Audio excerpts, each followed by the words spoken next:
आणि पराभव झाला त्यावेळेस मी राष्ट्रवादी काँग्रेस पक्षामध्ये होतो आणि नंतर मला बरेच दिवस काही लोक असं म्हणत होते की हे म्हशी मागे गेला आमचं झालं तमचं झालं म्हशी आणल्यावर आता मोकळं झाल्यावर म्हशी नाही आणि तो काय तुम्ही सगळ्यांनी मिळून आम्हाला भुक्का लावा गुलाल लावायच्या ऐवजी तुम्ही डॉक्टर साहेब भुक्का लावा मग आता भुक्का लावल्यावर आम्ही काम तरी काय करावं मग आम्ही काय केलं अरे बाबा आता साहेब मध्ये थोडस आता शेतकरी माणूस मी राजकारणाला बरेच नाद असतात वेगवेगळे मला काही नाद नाही मी आपलं हे बी जमत नाही मला काही काय त्याच्यात मन रमवते बरं का आता मन रमवायचं बाकीचं वय बी संपलेलं आहे मला जनावरात मन रमेल माझं थोडंसं जनावरांच्या बाबतीमध्ये डॉक्टर पारखे साहेब होते आता मला मी पाहिलं परंतु जनावरांच्या बाबतीत मला थोडंसं नाद आहे म्हणून आताही 100 गायी आहेत माझ्याकडे आता आणखी 200 घेतोय पण ते मी मोदी साहेबांच्या योजनेवर राष्ट्रीय गोकुळ मिशन नावाची अंगतराव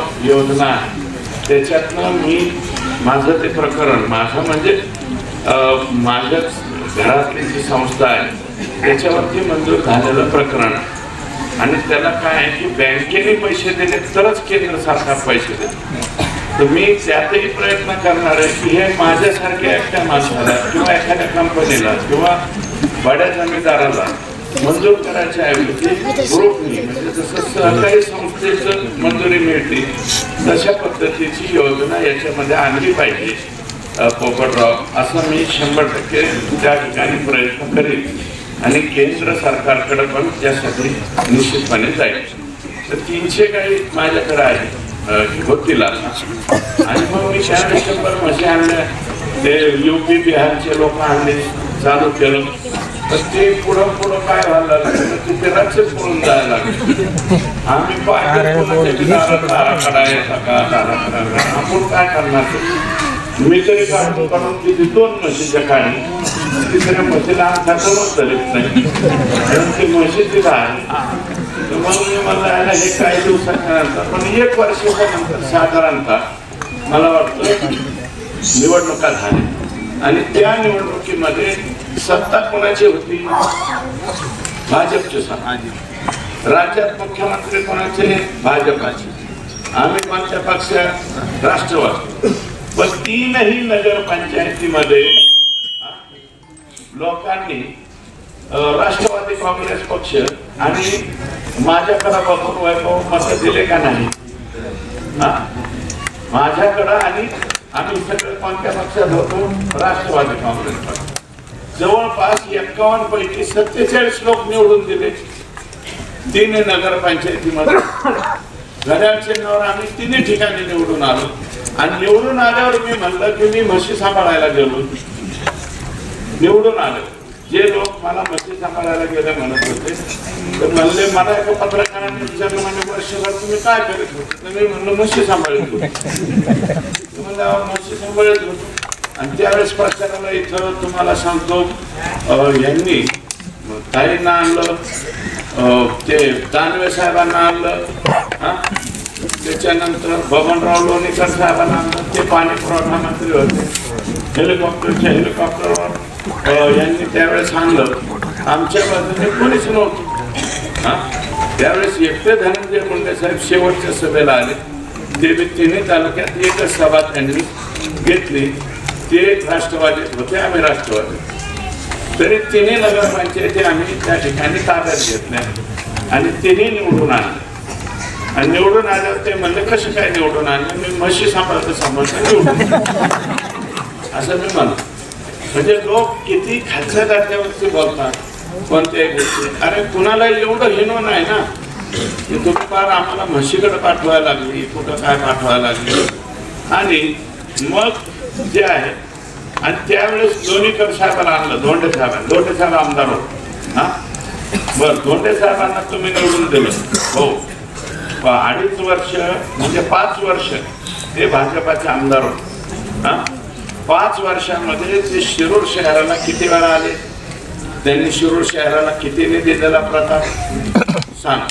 लहान लहान मुलांनी सांगा मला. प्रताप कातकडे इथं बसलेले तुम्ही सांगा किती निधी दिला. 5 वर्षामध्ये एक दामोजी पंत सुद्धा त्यांनी दिला नाही. काय 1 रुपया दिला नाही. पण शिरूरची स्मशानभूमी कुठे आहे म्हणजे सांगा माहिती का. हे गाडेकर त्यांच्या बरोबर होते. त्यांच्या घरात माणूस गेला तरी अंतिम दिला असते का. बळद कार्यकर्त्याने आग्रह धरला होता. कार्यकर्त्याने आग्रह धरला आपल्याला आयुष्यभर हे गाडेकर 5 नंबर वाटतले परमेश्वर तुम्ही नाही ते मी नसतो तर माझा पोरगा असतो. त्यावेळेस आमच्या घरात कोणी येऊन जात. बर नंतर 2019ला त्यावेळेस माझ्या मुलाचा अर्ज होता. पक्षाने सांगितलं तुमच्या मुलाचा अर्ज काढून घ्या. मी पक्षाला म्हणलो होतो त्यावेळेस की माझ्या मुलाचं जर अर्ज काढण्यावर इथं घोटाळा होईल. इथं भाजपाचं सीट निवडून हा मी म्हणतो कदाचित 2019ला धोंडे साहेब निवडून आले. अपक्ष आणि धोंडे साहेबांची जर फाईट असते मी पुन्हा म्हणतो माझा पोरगा निवडून आला. पण फाईट कोणाची झाली असती. कमळाची ना पक्षाची. त्यात जो कोणी पुढा सरकला असता सरकला असता. पण त्यावेळेस मला सांगण्यात आलं नाही तुमच्या ठेवायचं नाही. म्हणलो ओके जे व्हायचं तेच झालं. आम्ही नको म्हणत होतो. त्या समोरचे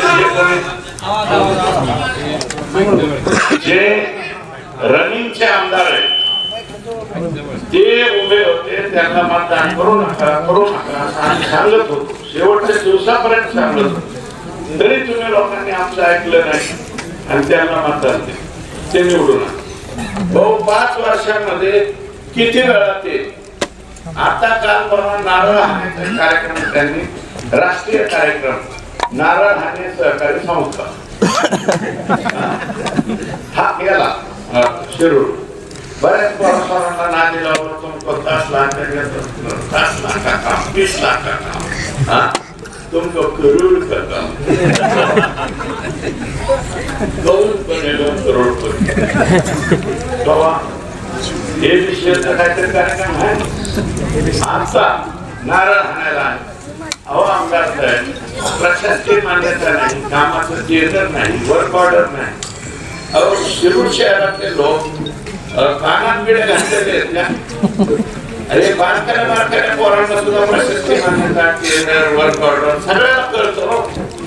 तरी मी काही नसताना आमदाराने नारळ हाणला आणि आमच्या नगरपंचायतीला धो शिव्या दिल्या निघून गेले. ते मोकळे झालेले खुर्च्या उचलावर बाळासाहेब काय 4-2 खुर्च्या मोकळ्या होतील.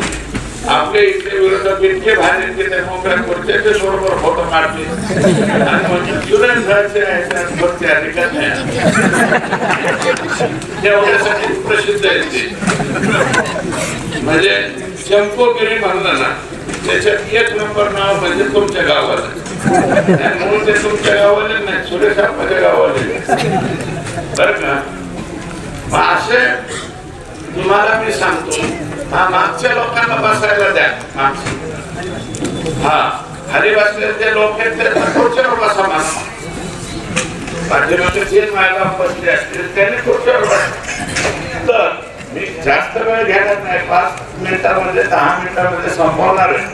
कारण लोकांना जास्त वेळ बसण्याची मानसिकता लोकांची राहिलेली नाहीये. आणि भाऊ कुठं बी कधी कार्यक्रम कोणता बी करताना 1.25 तासाच्या वर लोक बसणार. कोणाला शुगर आहे कोणाला बीपी आहे. शुगरवाल्या पेशंटला दर्दीला थांबता येत नाही. बिचाराला निघावं लागतं. आता स्वयंपाक माय मावल्यांना करायचा आहे. हे कशाला बसते बरं मला सांग. कोणाचे भाषण ऐकायची लोकांची समाजाची मानसिकता राहिली. 5-6 तास बघत लोक वाटण्याचे लोक असं करून आता खुर्चीवर बसले. स्टँडर्ड बदल गया. अभी नीचे कोई बैठता नहीं. थोड़ा फार बैठता है ना हरता सायसा. आणि लहान मुलं पण बसते भाऊ. तर माझं म्हणणं आहे की बाबा 5 वर्षामध्ये बाळासाहेब तुम्हाला हे शहर दिसलं का. मी फक्त शहरावरतीच बोलणार आहे, कारण या शहरामध्ये आमचं काम आहे. आणि ज्यांनी या शहराच्या डीपी प्लॅनचं वाटोळ केलं, ज्यांनी या शहराचा तस्करी अभिनेचा घाटाचं काम फक्त तुमचं सरकार 2-2.5 वर्ष होतं, हे राष्ट्रवादी काँग्रेस, मशालीवाले आणि पंजाबवाले या सरकारच्या काळात ते तनपुरेचा काय नावाचे राज्यमंत्री होते बघा, आणि हे प्रदेशाध्यक्ष यांनी जायचं, जसं सांगायचं तसं करून आणायचं. अरे पुऱ्या डिप्लोमॅटचं वाटोळ केलंय शिरूर शहरात. सगळ्यामध्ये अडथळे. स्मशानभूमी बंद पाडली, दसकरी हवेली घाट बंद पाडला. अरे दसकरी हवेली घाटामध्ये फक्त शिरूरचे लोक जाऊन दसकरी हवेली होतोय का? हा, सिद्धेश्वराचं मंदिर म्हणजे आपलं सर्वांचं आराध्य दैवत आहे. आबासाहेब महाराजांच्या नंतर आता विवेकानंद शास्त्री जे आहे, सगळ्या गावाचं नामदैवत आहे. आपलं गाव तुम्हाला सांगतो, सप्त्याच्या वेळेस पूर्ण गाव भाकरी थापून तिथं देतो. 7 दिवस वायदेवाल्या पंक्ती घेतो. आपला याचा किती मोठा उत्सव होतो महाशिवरात्रीचा. आणि इथून जेवढ्या बी दिंड्या जातात तेवढे सिद्धेश्वराला दर्शन घेतल्याशिवाय एवढं पवित्र स्थान आहे. त्या पवित्र स्थानावरची काम सुद्धा मी नाव घेणार नाही त्या उमेदवारांचे, पण त्यांनी हे केले. त्यांनी त्यांची तक्रार नाही दिली. त्यांचा जालना जिल्ह्यातला भावाचा मेहना कोणता त्याच्या नावावर तक्रार दिली. जालना जिल्ह्यातला माणूस शिरूर शहराची तक्रार कशी देतो? शिरूर शहराचं कसं काय माहिती आहे त्यांना? आणि बोलायचं ते नव्हतं. काय बोलायचं त्यांच्यावर? कुणीकडं बोलत देत, कुणीकडं काय करते. फक्त आज या घडीपर्यंत बोललो नाही, उद्या सुद्धा बोलेल असं मला वाटत नाही. पण फक्त वृत्ती काय, कोणाच्या ह्याच्यामध्ये आडवं पडायचं, फक्त आडवं. ही आडवं पडण्याची जी भूमिका ते लोक घेतात ही चुकीची आहे.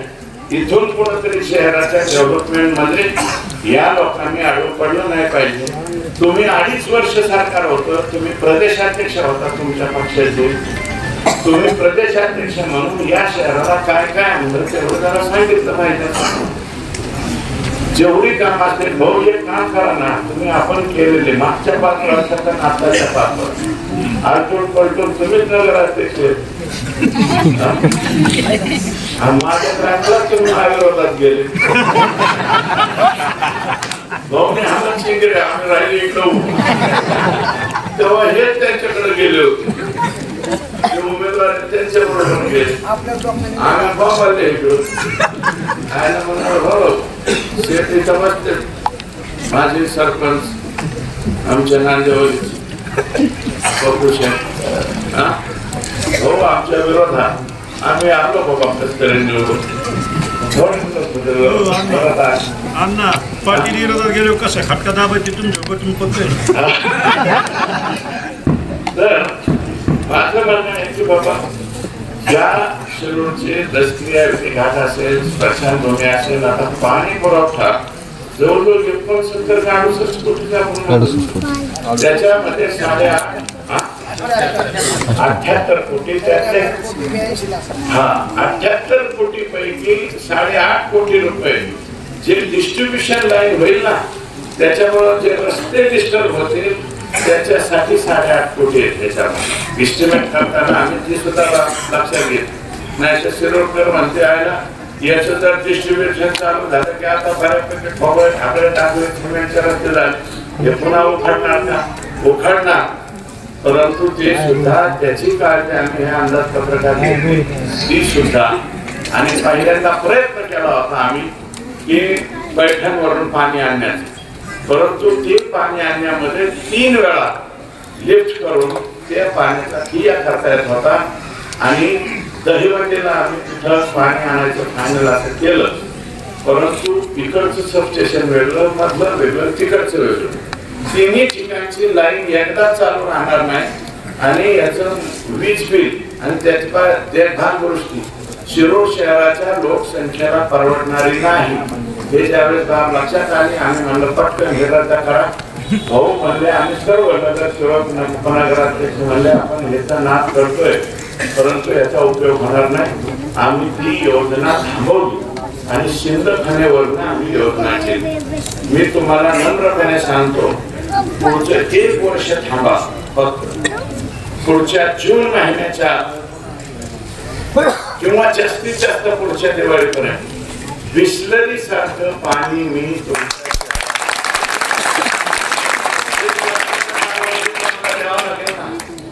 आणि गेली 10 वर्ष झाली मी सत्तेत नाही.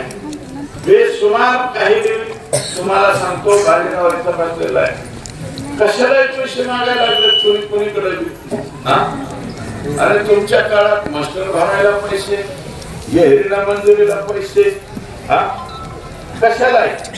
शहराच्या बाबी सोडता बाकीच्या याच्यामध्ये वडिलांची जमीन पोराच्या नावावर करायला 10,000 रुपये रेट कुणीकडे गेले?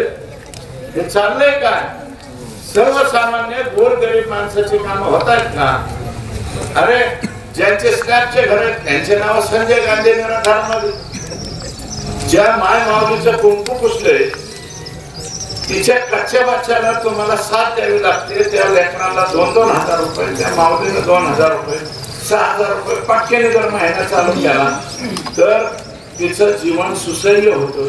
अरे घरोघरी मातीच्या चुली आहेत म्हणून असतं रे. कोणाचं कोणता भाऊ कोणती भाऊज मग कोणाचं काय दुर्लक्ष होतं आणि कोणती नाती किती पकाट आहेत हे कोरोनाच्या काळात मी चांगलं पाहिलं. 10 कोटीची प्रॉपर्टी भरल्या भावाने धाकट्या भावासाठी कमी आणि त्याला ज्यावेळेस कोरोनाच्या गाडीत बसवायचं म्हणलं तर मला पिकअप मध्ये बसवा. त्याला पिकअप मला बीड टाकायला आम्हीच. विचारा भाऊला सुनील पाटला. सुनील पाटील म्हणले मला चांद तारे आणि सितारे सगळं संघर्ष